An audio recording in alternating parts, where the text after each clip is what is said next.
How do you do, G-Pod crew? It's your Nutty Buddy Pud here, and today we're talking about Shazam, Fury of the Gods. That's the second Shazam movie. So let me explain this first and foremost. This is going to be a spoiler-free review in the beginning. Then we will go into spoilers, which I will remind you, and you'll also be able to see it right here, there. I can't point to things, but there. Like there, and then, you know, not there, but there. Anyway, my point is, you'll see where it says review. It'll say spoilers. Heck, I'll show it to you real quick. It looks just like this, but there's no spoilers. Promise. Let's go back. Oh, don't get scared. It's not spoiler. It is spoiler-free section. So I'm going to be talking about what I like about Shazam, the things that happen at the end screen, all that. Okay, so spoilers are going to be there, okay? I will go into anything that, so if you have anything about that, stay towards the end for that. As for my official review, I'm going to use a comparison. We just had Ant-Man and the Wasp: Quantumania come out, and it's funny how Marvel was this mega mind of people that slowly made something big, which became Avengers. DC, on the other hand, rushed things. Boy, how things have changed, because right now it feels like Quantumania is the rush thing, and Shazam actually had some work put into it. Now, is Shazam the best DC movie? Not by any means. There's still better DC movies. Is it the worst movie? Not by any means. There is way worse movies than this. Actually, I think this might actually be better than the first Shazam. Or at least in good comparison. See, I just found out who the director is, and it's the same director, David F. Sandberg, and I feel like what he did with this one kind of, sorry about that, reciprocates what he's going for when it comes to the family dynamic and the heroes. I really, really enjoyed this movie. There's a lot of key moments I want to talk about, and there is plot holes, I believe, in my eyes. I'm going to bring one up 100% in this video. But with that being said, I wanted to go more depth into some of the things that you actually get to see when it comes to, as Easter eggs, things of that nature. And here's the thing. There's one big component of this movie that actually was not part of the comic book, but I'm not going to go into that until the spoiler section. So what do I think? Let's just say this. I think I gave 6 or 7 to Quantumania, and I'm kind of mad at myself for giving it that high a review just because I want Marvel to succeed, but it's starting to be a slippery slope. I really definitely need to change the way I do my scoring. I feel this movie should be a 7 and that one should be a 5. Like, I feel like I should adjust my scores accordingly to that because this is way better than Quantumania, but is not the best of them all. And what makes this good is there are plot holes, and it seems like your simple superhero movie, I could say, but there's more to it in my eyes, and honestly, that's where I want to go in depth in the Easter eggs and the breakdown. So before I go into that, I want to explain that I feel if you're going to pick between this or Ant-Man and the Wasp, definitely pick this. I feel like there was an influence by somebody else in this, and if you've seen the movie, you know exactly what I'm talking about. And I feel like it might have benefited him doing that, but honestly, again, you always have to form your own opinion, and honestly, I feel like you need to do the same. So comment below, did you like the movie? Are you very critical when it comes to the movies nowadays, or are you just like, it's fun? Because that's what this feels like. This feels like, it's fun. It's a really fun ride. Again, there's a lot of things that we can go through that we can break down or have problems with, and that's what I'm going to do. So with that being said, you finally heard my review. Now you get to hear me talk about spoilers. So this is your spoiler warning. Spoilers warning. You've been warned. Okay, so the way this section is going to work is I'm going to go over stuff that I recognize, plot holes, and just my general thoughts on certain things. So first off, I want to bring up the Annabelle doll. So for those that aren't aware, David F. Sandberg, the guy that directed this Shazam and the first Shazam, actually directed Annabelle, which is about the killer doll. So if you look in the pediatrician's office, when Billy is actually talking to the pediatrician, and the pediatrician says, this is a pediatrician's office, and they show the doll sitting at the table, the kids' table, and that's where you see Annabelle. A nice little nod, not too bad of a situation, but that's when we lead into finally them going to the bridge. Now, of course, we have all the other stuff in between, but the next thing I noticed was the bridge part with them carrying the citizens. Now, I want to bring up one thing that people don't really think about when it comes to super speed. If you're trying to carry somebody else, you have to bring in the factors of body language to being thrown at super speed. The only time I've seen a movie identify the whole idea of being physically hurt during super speed was actually during X-Men Days of Future Past. If you remember in that movie, Quicksilver grabs Magneto and then grabs him by the head, and he goes, "Why are you grabbing me by the head?" So it goes, "So you won't get whiplash." It's him holding the head so it won't while he's running. They pointed this out in that movie, but that could have happened so many times on that bridge scene where they were thrown out of the bridge.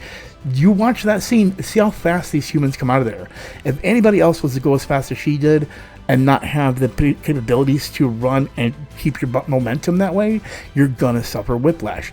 And I've gone through whiplash through a bus accident, so I know how it feels, and those people are going to suffer whiplashes. So it's sad to say that might have been a small plot hole that no one noticed, which is fortunately going to go unnoticed. So if we ever had superheroes in the world, that's going to be a bad thing. But with that being said, let's move on to the actual cave I referred to before. There's a point where they actually talk about a burning violin in the cave. Now, here's the thing. Burning violin could be anything. I think this could be a reference to the Fiddler. The Fiddler is a DC character that used fiddles. It was a supervillain that basically was an enemy of Flash. Now, why is this a good possible reference to that?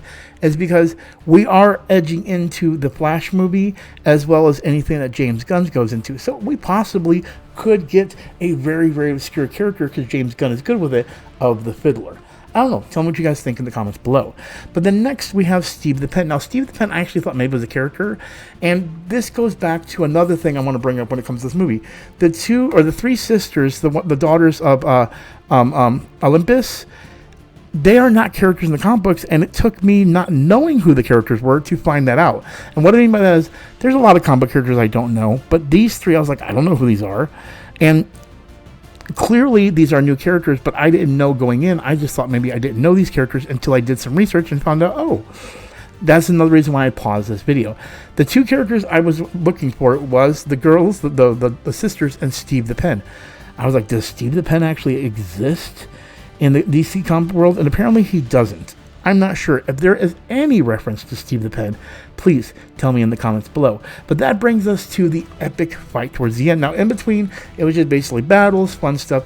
The real big things started happening towards the end, towards the battle. So the first thing I want to go through is all the mythological creatures that shows up in this movie when it comes to the first battle scene. For example, when the tree starts bringing out the creatures, the first one you see is a manticore. Manticore is a creature that has a scorpion's tail, a lion's head, I think dragon wings or bird wings, just has wings in general. And then I think the tiger's body. I can't remember exactly what the body of a manticore is. But that's a manticore. Then the flying things you see are harpies. Harpies are these other mythological creatures that are flying, and people always used to confuse them for fairies, I'm pretty sure, but they're much deadlier. Then, of course, you have the Cyclops. One big eye, horn, easy to know. Then you have Minotaur. Now, the Minotaur sometimes gets confused with the Manticore. The Manticore is a beast with a lion's head. Minotaur is more like a buffalo with a human body kind of situation. So that would be a Minotaur. And then at one point, we do see some unicorns that are very different than the unicorns I'm used to, but they're badass. Those are most badass unicorns I've ever seen. Which leads into the citizens calling Shazam Captain Marvel. Now, this is a big one. It's a big Easter egg. People are probably laughing, going, ha ha ha. They laughed, probably because the colors he's wearing and has the powers of Captain Marvel. They're making a joke towards freaking Marvel. No, this is actually not a joke towards Marvel. Here's what I'm going to do. I'm going to go ahead and show you guys one thing. If you look up here, I'm going to post my link or card here for my original Shazam first movie review. And for a lot of people that don't know, and if you want to know more detail, click on this card right here. But a lot of people don't know that Shazam was actually originally called Captain Marvel. No joke. The comic was called Captain Marvel, and I go into detail when it comes to that review. But just the short version, or the Cliff Notes version, the name was Captain Marvel, but Marvel Comics fought them because they had the original name first, so they ended up changing it to Shazam. It was the funny thing is the character's name was Captain Marvel, but its original powers were to change to Captain Marvel by saying Shazam. So Shazam wasn't actually the name, but because the technical reasons of Captain Marvel from the Marvel comics, they had to change the name. So this whole joke is a two-sided joke where they think they're making fun of Captain Marvel when they're actually making fun of the name because it actually was owned by DC at one point. Or not really owned, it was owned by different... Again, watch my video, guys. It explains all of it. I don't want to go too much into detail, but I do want to bring up also a point. There is a hint of what I call Black Adam in this. If you look in the final battle when he's fighting against what's her name, Lucy Liu's character, you see that he's standing there and his ashes all of him, but all you can see is the bolt. If you looks a lot like a homage to Black Adam. I'm just saying. And then finally, we get the big reveal at the end. Wonder Woman's Gal Gadot is in this movie. And oh my God, that's awesome. And then finally, the mid-credit scene where we see it's funny, this whole movie excited me and I really did enjoy it, but this mid-credit scene is amazing. And this is where I said, I feel like I feel someone's got a touch in this, and that's James Gunn. What am I talking about? In the mid-credit scene, we see Amelia Harcourt. No, I don't have their name memorized, so I'm looking here. And then John Economos. Is that his name in the show? I didn't know there was the last name of the show. But these are two characters that hopefully I got a picture right here for you to see it from Peacemaker. And they are hiring Shazam for Justice Society. This is huge. The reason I bring this up is because Justice Society has already been appeared in Black Adam. If you remember, in Black Adam, we actually see both all the Justice Society people that are currently in there. Dr. Fate, Atom Smasher, Cyclone, and Hawkman. Now, here's the one thing that I want to bring up. Hawkman was the only one that I wanted to bring up because in the original comic, only Dr. Fate and Hawkman were part of Justice Society, including Hourman, Sandman, Atom, and remember, The Flash, Green Lantern, and of course I said Hawkman already. Now keep in mind, we've already got Sandman in the universe. I don't know if it's going to cross over to this. We didn't really get the Spectre, but that's a possibility.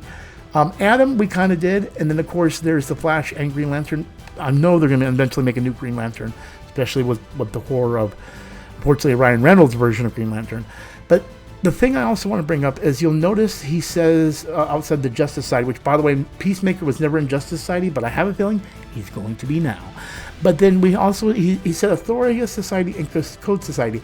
I don't know what this means to this, but I think both of these societies might be a reference to the Comic Codes Authority, because the original Comic Codes Authority was very into making sure that comics were made for kids.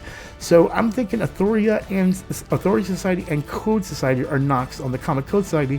Then of course there he says Avengers Society, and wonder why he's referencing there. But then of course we have the end credits, and in the end credits we finally get back again Mr. Mind Caterpillar and Dr. Sivana. Now Dr. Sivana was in the first movie, he's now in jail, and Mastermind Caterpillar you saw at the end credits of the first Shazam movie, and then now the second one. People were wondering why Mastermind Caterpillar wasn't in the second movie, and they actually explained that by saying he just moves slowly. And honestly, they're kind of right. Mastermind Caterpillar does work slowly in those ways, but oh my God, the growth he's going to have is going to be amazing. So I can't wait to see them come together and make this villainous society that we all work with. So there it is, guys. That's all the little hidden crannies, Easter eggs, jokes that I found. I'm sure there were way more that I totally missed that you can tell me in the comments below. But in the end, what did I think? I think they did a fantastic job of this movie. I'm very proud that this movie does exist in this world of DC. It's not the best one. It's not the worst one. It's just a good, fun ride. And I think you all are going to enjoy it. With that being said, I am Putty with the G-Plot crew. I hope you guys enjoyed this just like I did too. And I will see you guys in the next video. Oh, what's the next one? Super Mario in April, guys. And I have my hat and everything ready. And I'm taking it to the movie theaters. I'll see you there. Peace.